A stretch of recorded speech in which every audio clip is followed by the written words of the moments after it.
अल्लाह ईद के लाइन से जितनी खैर की दुआएं मांगी हैं वो सब हम मानते हैं। अल्लाह पूरी उम्मत को तमाम खैर अता फरमा दे। और आप सल्लल्लाहु अलैहि वसल्लम ने ईद के दिन जितने शुरूर से पनाह मांगी है। मौत कैसे आएगी? अगर मैं नापाकी के हालत में अल्लाह की नाफरमानी के हालत में मैं मरूंगा तो मेरी मौत आखिरत में जिल्लत और दुनिया से जाकर हम सबको माफ कर दे। ये जो गला मिलेगा ये गला मिलने के बाद दिल से माफ कर दे। वो नहीं कि एयरपोर्ट के तहत पहुंचे नहीं, जो झगड़ा जब तक आप गुजर नहीं करेंगे माफ में आपके अंदर आपस में मोहब्बत पैदा नहीं होगी। थोड़ा बर्दाश्त करना पड़ता है। तकवा की कैसी चला रहे हैं? धक्का देकर गुनाह करते हुए जिसको उल्टा सीधा करते हुए तो समझ लीजिए ये मेरा महीना ट्रेनिंग सही नहीं शुरू। और आगे हम सबको माफ कर दे। ये जो गला मिलेगा ये गला मिलने के बाद दिल से माफ कर दे। वो नहीं कि एयरपोर्ट के तहत पहुंचे नहीं, जो झगड़ा सब माफ कर दे। ये बेहतर जमीन के जाते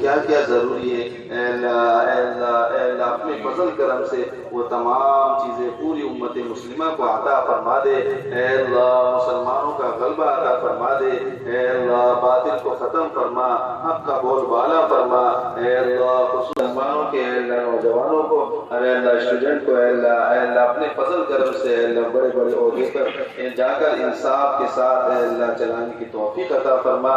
और अपने फजल करम से हम सबको माफ फरमा। अपने फजल करम से वो तमाम खैर अता फरमा। दुआ ईद के लाइन से जितनी खैर की दुआएं मांगी हैं वो सब हम मानते हैं। अल्लाह पूरी उम्मत को तमाम खैर अता फरमा दे। और आप सल्लल्लाहु अलैहि वसल्लम ने ईद के दिन जितने शुरूर से पनाह मांगी है नहीं, वो तो ये सब इंसान एक ही महीने का इरादा किया हुआ है तो उसको तौफीक कितनी मिलेगी? एक महीने की। अगर उसने इरादा किया नहीं अब पूरी जिंदगी हम जो है वो क्या करेंगे, मस्जिद आएंगे, अब हम अल्लाह का घर कभी नहीं छोड़ेंगे, अल्लाह से तौबा कर लिया, अब हम पाबंदी से आना तो अल्लाह तौबा हमेशा के लिए तौफीक दे देंगे। चलिए सब बंदी कर लिए एक मरतबा। ना तेरा है ना मेरा है ये सबका है त्योहार, ये प्यार का पैगाम है, ये प्यार का पैगाम। मुबारक ईद मुबारक, मुबारक ईद मुबारक, हाय मुबारक ईद मुबारक, मुबारक ईद मुबारक।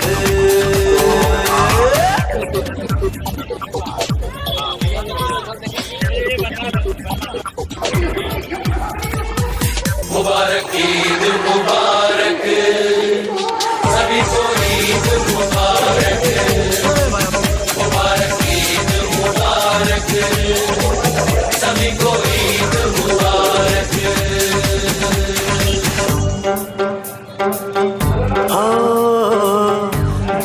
भी समझे प्यार को, वो है सबका यार। प्यार नहीं तो कुछ भी नहीं, प्यार से है संसार।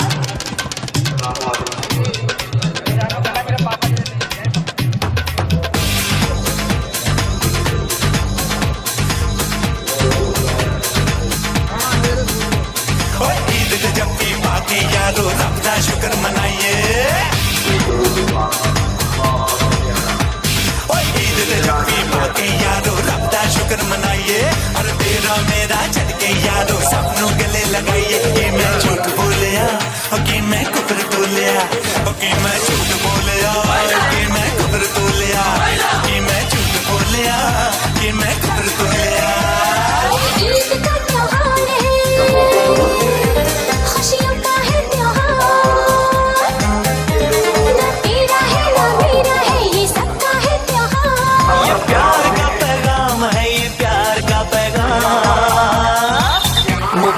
ईद मुबारक। ये हमारे आका करीम सल्लल्लाहु अलैहि वसल्लम की सुन्नत है और हर साल इसी तरह मुसलमान एक दिन एकजुट होकर के नमाज ईद उल फितर अदा करते हैं। और अदा करने से कबल ज़कात फितरा ज़कात जो है गुरबा मसाकिन व फकरा में जो तकसीम करते हैं, हर मुसलमान को चाहिए कि गरीबों की मदद करे। सबसे बेहतर अमल ये है कि गरीबों को हम और आप अमल करेंगे और उससे मदद करेंगे। माली हालात से अगर उसकी तंगी हालात को दूर करेंगे तो यकीनन ईद के दिन खुशियाँ बांटें, दूसरे के गले लगे। और यकीन जानिए खुशी का दिन है, ये तमाम लोगों को मुबारकबाद देनी चाहिए। हम लोग ईद उल फितर की नमाज़ अदा की है, खुशी ये है कि 30 रोज़ा रखने के बाद ईद उल फितर की नमाज़ अदा की है। नमाज़ अदा करने के बाद लोग बच्चों में बड़ों में हर जगह खुशी का माहौल देखा जा रहा है। ये सुन्नत मुस्तफ़ा सल्लल्लाहु अलैहि वसल्लम में हमारे नबी की सुन्नत है। ईद के दिन खुशियाँ बांटना, लोगों को खुशियाँ देना, लोगों तक खुशियों का पैगाम पहुँचाना, नबी पाक सल्लल्लाहु अलैहि वसल्लम का मैसेज और मिशन पर हम लोग आगे बढ़ रहे हैं, उनके लोगों तक पहुँचा रहे हैं ताकि आने वाली नस्लें जो इसी तरह खुशियाँ मनाए, इसी तरह दीन से मोहब्बत करे, मज़हब इस्लाम से मोहब्बत करे और जाने और इस पर अमल करने की कोशिश करे। दुआ है कि हमारे मुल्क की अमन व अमान हिफाजत में रहे, सलामत रहे। मुल्क की तरक्की के लिए दुआ करते हैं। हम लोग भाईचारगी देते हैं कि आज ईद तमाम मजहब के मानने वालों को हम लोग मुबारकबाद पेश करते हैं ताकि मुल्क हिंदुस्तान की अमन सुकून और शांति जो है वो बरकरार रहे, हमेशा खुश रहे। हमारे सारे हिंदुस्तानी भाई खुश और अमन के साथ ज़िंदगी गुजारें। हर्ष और खुशी के साथ मैं तमाम गिरिडीह वासियों को अपनी तरफ से और तमाम अहले ईमान वालों की तरफ से खैर मकदम करता हूँ और ईद मुबारक कहता हूँ। ईद एक ऐसा फेस्टिवल है जो हर साल एक मैसेज लेके आता है, कैसे हम इंसान से मोहब्बत करें, कैसे भाईचारा एक साथ रह करके हम खुशी के साथ अपनी ज़िंदगी को 70-80 साल की ज़िंदगी मिली है हमारी, उस ज़िंदगी को कैसे हम इस्लाम की तरह, इंसानियत की तरह मोहब्बत करें और मिलजुल करके ज़िंदगी बिताएँ। मैं तमाम गिरिडीह वासियों से शुक्रिया अदा करता हूँ कि ईद के इस मौके पर तमाम शहर वालों ने हम लोगों का साथ दिया और बड़े अमन के साथ पूरा महीना हम लोगों ने रोज़ा रखा और ईद की नमाज़ पढ़ी। और आज भी देखिए कि पूरा गिरिडीह में लोग मोहब्बत की बहार फैला रहे हैं। एक बार फिर मैं तमाम गिरिडीह वासियों को अपनी तरफ से एडवोकेट साजिद महमूद की बहुत ईद को लेकर शहर से लेकर ग्रामीण इलाकों तक सुरक्षा की पुख्ता व्यवस्था की गई थी। सुरक्षा के मद्देनजर पुलिस अधिकारी सभी ईदगाह क्षेत्रों में भ्रमण करते दिखे। वहीं सभी थाना स्तर पर थाना प्रभारी अपने अपने थाना क्षेत्र में सुबह से ही पेट्रोलिंग करते दिखे। शहर के बरवाडीह और भंडारीडीह ईदगाह के पास एसडीपीओ अनिल सिंह, डीएसपी संजय राणा, नगर थाना प्रभारी रामनारायण चौधरी, मुफस्सिल थाना प्रभारी कमलेश पासवान समेत कई पुलिस अधिकारी व प्रशासनिक अधिकारी मुस्तैद थे। वहीं बाइक पर पुलिस जवानों द्वारा लगातार पेट्रोलिंग किया जा रहा था। मुबारक ईद मुबारक, मुबारक ईद मुबारक, मुबारक ईद मुबारक, मुबारक ईद मुबारक, सभी को ईद मुबारक, मुबारक ईद मुबारक। नजर आ गया अल्लाह ही अल्लाह छा गया, रोजे रखने वालों की है ये जीत, मिलो तुम गले सबसे।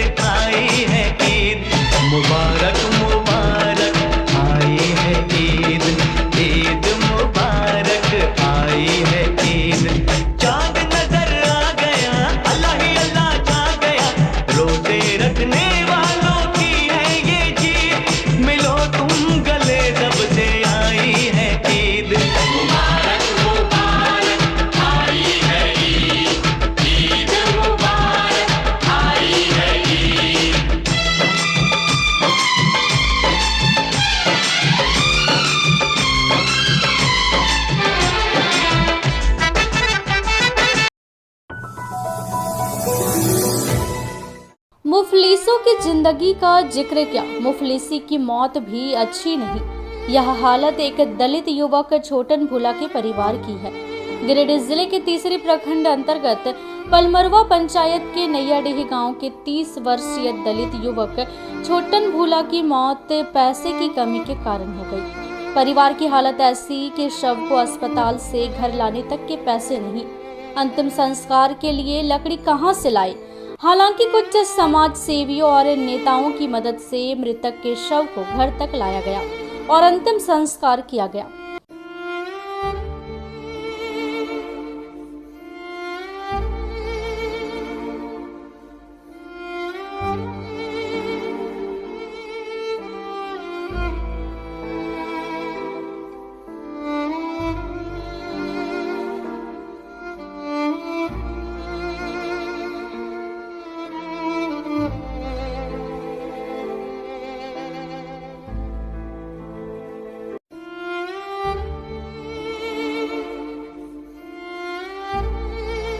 घटना के संबंध में मृतक की माता कमली देवी ने बताया कि उनके पुत्र छोटन पटना में रहकर किसी संस्था के माध्यम से पढ़ाई के साथ साथ पार्ट टाइम जॉब भी करता था।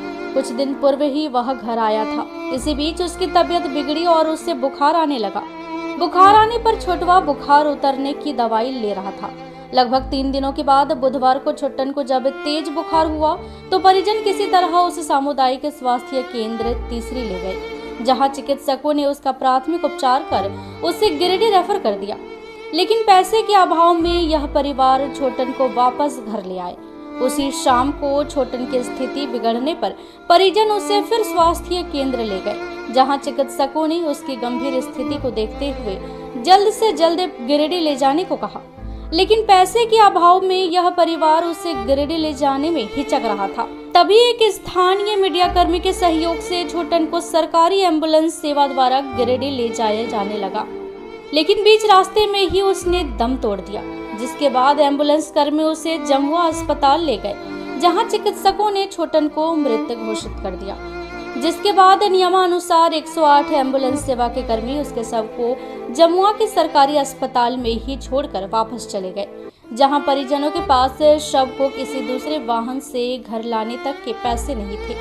हालांकि मामले की जानकारी मिलने पर भाजपा के चंदौरी मंडल अध्यक्ष रविंद्र पंडित और सांसद प्रतिनिधि सुनील साव ने एम्बुलेंस की व्यवस्था कर शव को वापस छोटन के घर नैयाडीह भिजवाया। लेकिन इस परिवार के पास अंतिम संस्कार के पैसे भी नहीं थे। कुछ लोगों के आर्थिक मदद के बाद छोटन का अंतिम संस्कार किया गया। कमली देवी, हमारे बेटा पैसा नहीं हुआ, बीमार थे थोड़े दिन, पैसा नहीं हुआ, राशन कार्ड हो तो बंद हो गए। परिजनों ने बताया कि छोटन के पिता रूपन भूला की मौत वर्षों पहले हो चुकी है। वहीं छोटन के बड़े भाई अनूप भूला की भी मौत 3 वर्ष पहले पैसे की कमी के कारण समुचित इलाज के अभाव में हो गई थी, जिसके बाद यह परिवार जैसे तैसे अपनी आजीविका चला रहा था। इन्हें उम्मीद थी कि जल्द ही छोटन अपने पैरों पर खड़ा होकर इस परिवार की जिम्मेदारी संभाल लेगा। लेकिन छोटन की मौत से इस परिवार पर दुखों का पहाड़ टूट पड़ा है। कल पैसा नहीं आला, कुछ नहीं बड़की। इस गरीब दलित परिवार के दयनीय का अंदाजा आप इससे लगा सकते हैं कि इस परिवार के सभी सदस्य एक ऐसे आधे अधूरे खपड़ेल घर में रहने को विवश है, जिसमें दरवाजा भी नहीं है। मृतक की माता कमली देवी ने बताया कि महीनों पहले उनका राशन कार्ड स्थानीय डीलर द्वारा ले लिया गया, जिसके बाद उन्हें राशन मिलना बंद हो गया। वहीं उनके बड़े पुत्र अनूपा भूला की मौत के बाद उसकी पत्नी कांति देवी को भी अब तक सरकारी लाभ नहीं मिल पाया है। ऐसा प्रतीत होता है कि किसी भी जनप्रतिनिधि ने इस गरीब दलित परिवार पर ध्यान ही नहीं दिया। बहरहाल अभी भी इस गरीब परिवार को स्थानीय जनप्रतिनिधियों और प्रशासन से मदद की उम्मीद है। भाकपा माले के द्वारा शनिवार को पार्टी का 54वां वर्षगांठ सभी ब्रांच कार्यालयों में पार्टी का झंडा फहराकर मनाया गया। माले नेताओं ने एकजुटता के साथ फांसीवाद के विरुद्ध संघर्ष को तेज करने का भी संकल्प लिया। गिरिडीह सदर प्रखंड के रानीडीह में भाग लेते हुए पार्टी के राज्य कमेटी सदस्य राजेश यादव ने कहा कि इन 54 वर्षों में पार्टी ने हर तरह के दमन उत्पीड़न को झेलते हुए कई शहीदों, दिवंगत साथियों के त्याग और बलिदान के बावजूद गरीबों की हक और अधिकार की लड़ाई को जारी रखा। उन्होंने कहा कि देश में मौजूदा मोदी शासन तानाशाही का ही दूसरा स्वरूप है। मोदी शासन में नफरत का माहौल खड़ा कर जरूरी सवालों से विमुख करने की लगातार साजिशें की जा रही हैं। उन्होंने लोगों से शासन को उखाड़ फेंकने का आह्वान किया।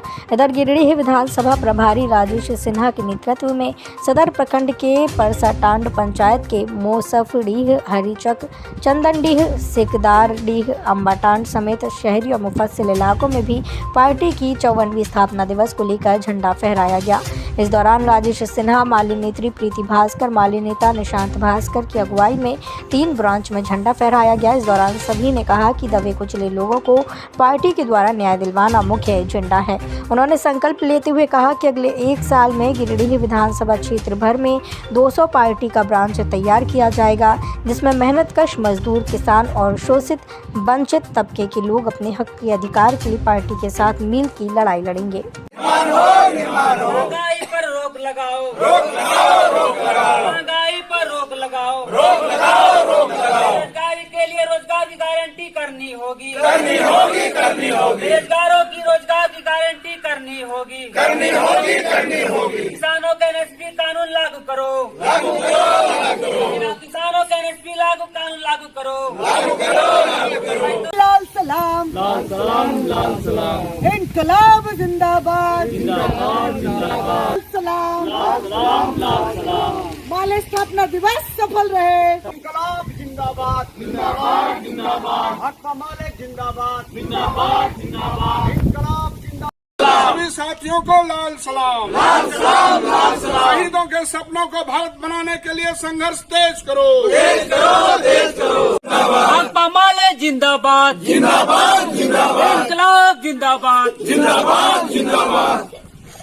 हम इस देश में अम्बेडकर और भगत सिंह के सपनों का भारत बनाना चाहते हैं। हम इस देश में शहीदों के सपनों का भारत बनाना चाहते हैं। इसलिए आज हमारी पार्टी के 54वें वर्षगांठ पर, स्थापना के 54वें वर्षगांठ पर तमाम अपने साथियों से और आवाम से हम लोग अपील करते हैं कि वे संगठित हों और देश के फांसीवादी शासन के खिलाफ जनता अपनी मजबूत लड़ाई लड़े, एकजुट होकर के।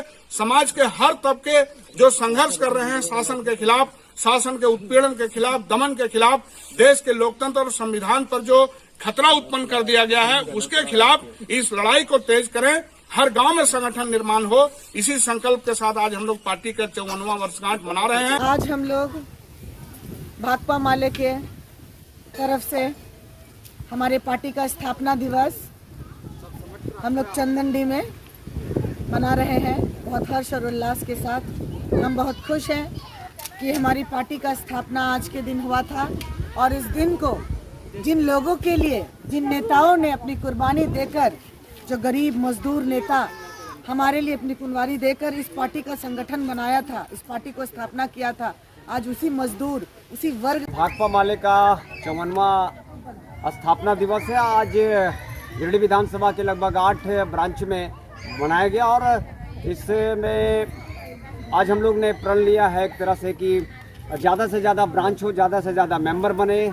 और माले ही एक पार्टी है जो दबे कुचले की आवाज़ बनकर सामने हमेशा 365 दिन उभरती है और बाकी चुनावी पार्टी जो है वो सिर्फ चुनाव में नज़र आते हैं।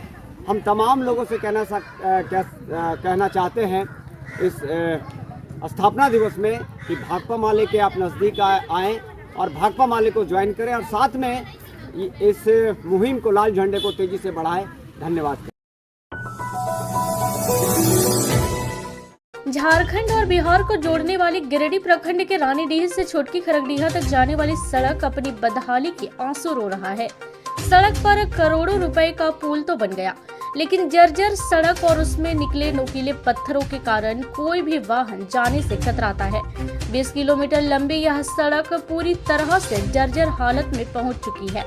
रोड पर सिर्फ बोल्डर ही बोल्डर दिखाई देता है। जिससे राहगीरों को काफी परेशानियों का सामना करना पड़ता है। गांडी विधानसभा और कोडरमा लोकसभा क्षेत्र में स्थिति यह है कि सड़क पिछले 10 सालों से जर्जर हालत में पड़ा हुआ है, जिसे देखने वाला कोई नहीं है। स्थानीय विधायक और सांसद से लोग कई बार शिकायत करके हार चुके हैं। बावजूद इस सड़क को बनवाने की दिशा में अभी तक किसी ने भी पहल नहीं की है, जिससे इस सड़क के लाभान्वित लोग काफी दुखी है और जिला प्रशासन से इस सड़क को बनवाने की मांग की है।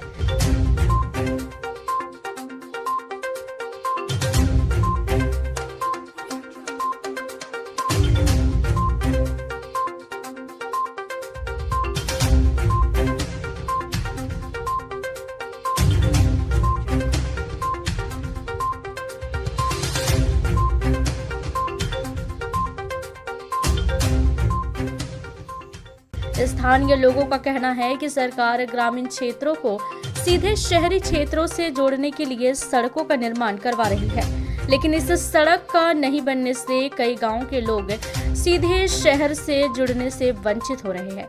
इसलिए इस सड़क का भी बनना बहुत जरूरी है। इसलिए स्थानीय जनप्रतिनिधि भी इस मुद्दे पर अपनी आवाज बुलंद करें ताकि ग्रामीणों की समस्याओं का समाधान हो सके। लगातार हम लोग 20 साल से झेलते आ रहे हैं और रोड की जो दशा है बहुत ही खराब है और लगभग 5-6 साल हुआ जो लगभग करोड़ों का पुल बना है, लेकिन रोड के लिए हम लोग को बहुत परेशानी झेलना पड़ा। लगातार इसमें सुबह से लेकर शाम तक यात्रियों का इस रास्ते से इतना आना जाना होता है जो मत पूछिए। लेकिन हम लोग लगातार कितने बार यहाँ पर सड़क की मांग किया है, लेकिन अभी तक सड़क के बारे में जनप्रतिनिधि हो, नेता हो, सांसद हो, विधायक हो, लेकिन हम लोग की आवाज़ को कोई सुन नहीं रहा है। हम लोग की आवाज़ को दबाया जा रहा है, अनदेखा किया जा रहा है। इसलिए हम शासन प्रशासन से चाहते हैं और हमारे सांसद महोदया से चाहते हैं, विधायक जी से चाहते हैं कि जिस तरह से हो इस रोड का निर्माण हो ताकि आने जाने वाले लोगों को परेशानियों का सामना ना करना पड़े। आने जाने में दिक्कत है हम लोग का। अगर कहीं ड्राइवरी पेशेंट का अगर कहीं अगर से आ गया जरूरत तो हम लोग को ले जाने में बहुत दिक्कत होता है। इतना दिक्कत होता है कि जो हम लोग क्या कहें, हम लोग कहने का कोई मतलब जगह नहीं है। सरकार हम लोग के लिए, इस क्षेत्र के लिए सरकार है नहीं, ना विधायक है, ना सांसद है, कोई भी नहीं है। सब वोट के समय में आता है और वोट लेके चल जाता है। और हम लोग देखिए कैसा स्थिति, कैसा जर्जर रोड में हम लोग मतलब दिखे हैं, और क्या इससे ज़्यादा हम बोल सकते हैं। बढ़ती गर्मी के साथ तीसरी प्रखंड क्षेत्र के कई हिस्सों में पेयजल की समस्या भी गहराने लगी है। आलम यह है कि लोग अपनी प्यास बुझाने के लिए अभी से ही कड़ी मशक्कत करना शुरू कर दिए हैं। तीसरी प्रखंड मुख्यालय से करीब 10 किलोमीटर की दूरी पर बसे बेलवाना पंचायत के दुलियाकरम गांव के हरिजन टोला के लोग पानी के लिए एक पुराने व जर्जर कुएं पर आश्रित है। लगभग 150 आबादी वाला यह गांव इस भीषण गर्मी में पेयजल की समस्या से जूझ रहा है। इसी एक कुएं पर हर रोज सुबह से ही लोगों की भीड़ लग जाती है। यहाँ के लोग बारी बारी से बाल्टी, तसला, डेगची आदि बर्तनों में पूरे दिन के लिए पर्याप्त जल भरकर माथे पर ढोकर घर ले जाते हैं। दिन के बाद शाम में भी यही कार्य दोहराई जाती है, मानो यह कार्य इनकी जिंदगी का हिस्सा बन चुका है। ग्रामीणों का कहना है कि बढ़ती गर्मी के साथ इस कुएं का भी जलस्तर घटता जा रहा है, जिससे स्थिति और भी बदतर हो जाएगी, जिसके बाद पानी के लिए दूसरे गांव जाना पड़ेगा। ग्रामीणों ने बताया कि इस गांव में एक चापाकल और एक अन्य कुआं भी है, लेकिन मरम्मती के बिना कुआं ध्वस्त हो चुका है। वहीं चापाकल भी महीनों से खराब पड़ा है, जिसकी कोई सुध लेने वाला नहीं है। सरकार द्वारा चलाई जा रही हर घर नल योजना से इन लोगों की उम्मीदें जुड़ी थी, मगर बेलवाना पंचायत में अभी तक जल नल योजना कार्य की शुरुआत ही नहीं की गई है। ग्रामीणों ने कहा कि प्रखंड विकास पदाधिकारी और संबंधित विभाग ध्वस्त हो रहे कुएं व खराब पड़े चापाकल की मरम्मत। वहीं बेलवाना के मुखिया नाजमा खातून ने कहा कि अब तक इस पंचायत में जल नल योजना का कार्य शुरू नहीं हुआ है, जो दुर्भाग्यपूर्ण है। वे पहल कर उक्त कुएं की मरम्मत करवाएंगी।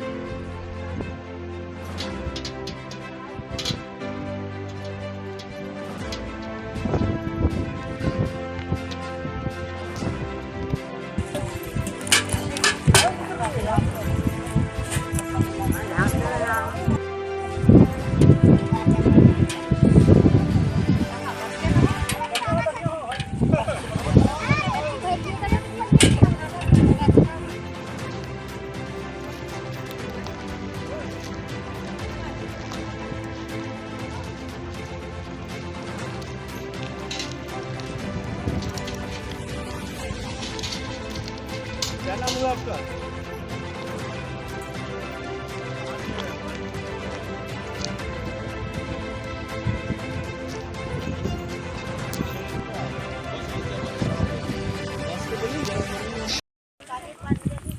क्या नाम हुआ? बेबी कुमार। पानी कहाँ से ले जा रहे हैं? कहाँ है आपके घर पास चापाकल या कुआं नहीं है? नहीं।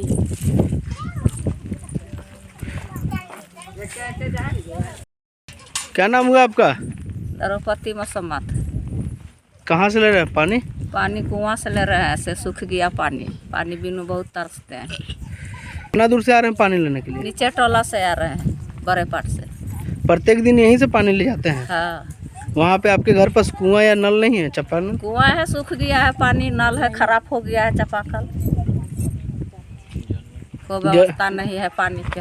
अभी आपको मालूम है जल नल योजना के तहत हर घर में नल का पानी मिल रहा है? देख तो रहे हैं। आपका घर में आया है पानी अभी? नहीं, कोई नहीं देता है। दुकान लगाता है, बोलो हरिजन के पानी पिए के सुखी देगी से। कुआं भी धंस गया? कुआं भी धंस गया है।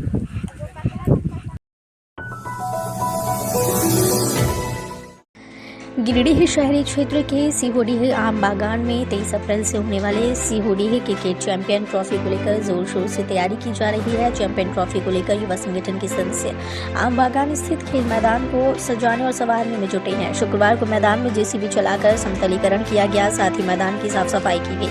इस दौरान मैच कोर्ट का निर्माण हुआ। चैंपियन ट्रॉफी को सफल बनाने में सिहोडीह युवा संगठन के सामाजिक कार्यकर्ता मनदीप शर्मा, चुनमुन राम, श्याम कुमार, मनीष सिंह, मृत्युंजय सिंह, शुभम कुमार यादव, रविंद्र शर्मा, राजू राम, मोना पासवान, दिलीप राम, राकेश सिंह, बबलू राम, सागर कुमार सहित कई लोग जुटे।